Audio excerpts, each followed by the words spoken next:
पानवलकर, त्यांचे काय असतील ते अकाउंट्स क्लिअर करून टाका आणि फायर केल्याची नोटीस देऊन टाका. Sure sir.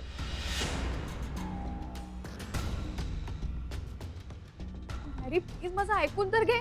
नाही आमच्याकडे वेळ नाही, आम्ही सगळेच कामात आहोत. दिसत नाही का तुला? तू पण आता गेलीस तर बरं होईल. Get lost. अरे प्लीज 5 मिनिटं फक्त माझं ऐकून घे ना एकदा. एकदा सांगितलं कळत नाही का? तू दुसरीकडे जॉब शोध ना. Your fired.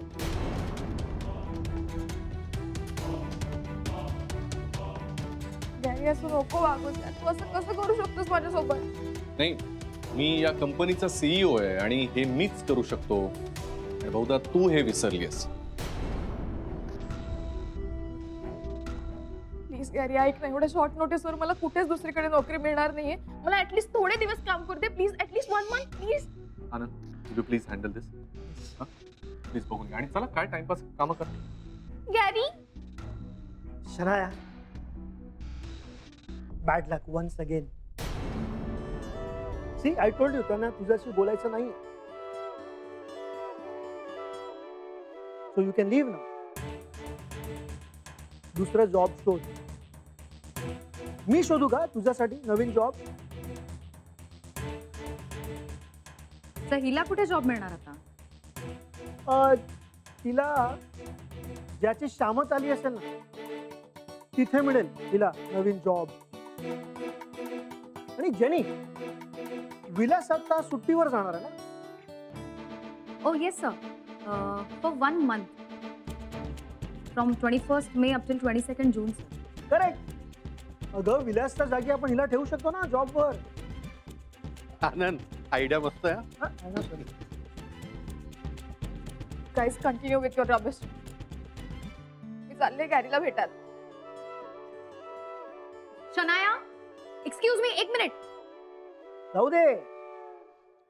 गुरु व्यवस्थित हँडल करेल तिला. गॅरी प्लीज ऐकून घे ना यार. Please try to understand. नाही, तू परत इथे कशी आलीस? कुणाच्याही केबिन मध्ये घुसताना आधी परमिशन घ्यायची असते. एवढे साधे मॅनर्स नाही आहेत तुझ्या.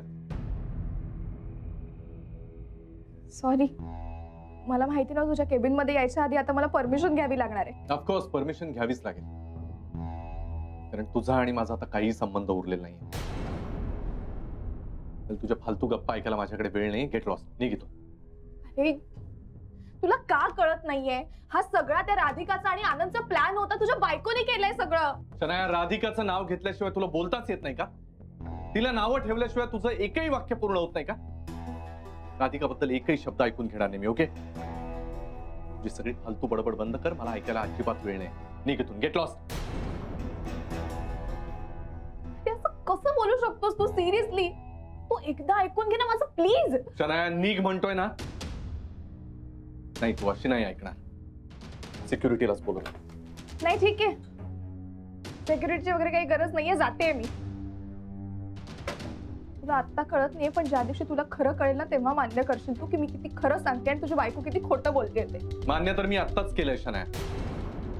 तुझ्या प्रेमात पडून किती मोठी चूक केली आहे ना हे मी मान्यच केलंय. उगीच तुझ्यात गुंतत गेलो आणि माझ्या कुटुंबाला दूर ठेवलं. आणि आता बस शनाया, बाहेर हो, नाही तर घरातून काढलं तसं हाताला धरून धक्के मारून बाहेर काढेन. प्लीज ऐक ना. शनाया, बडबड बंद कर आणि आत्ताच्या आत्ता बाहेर हो. चल.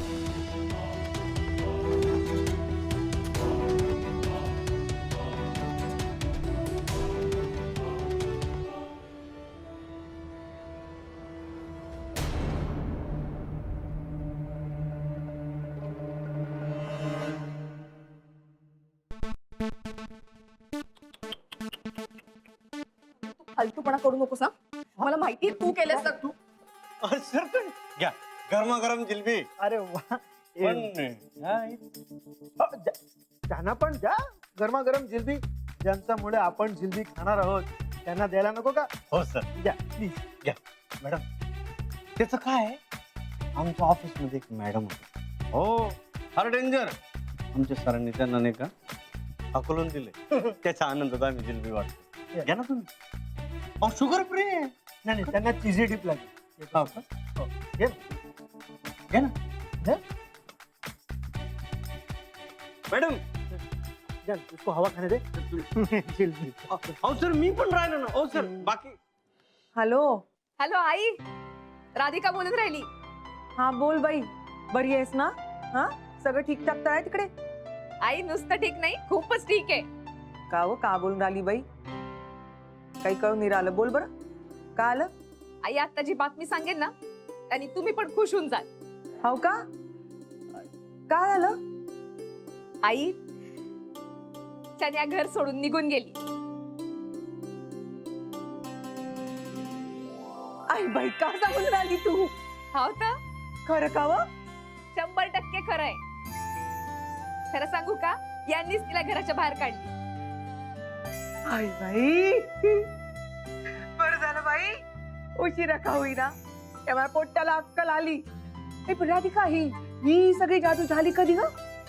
आपण इतके दिवस त्यांना सांगत होतो ना, ते आता यांना पटलं.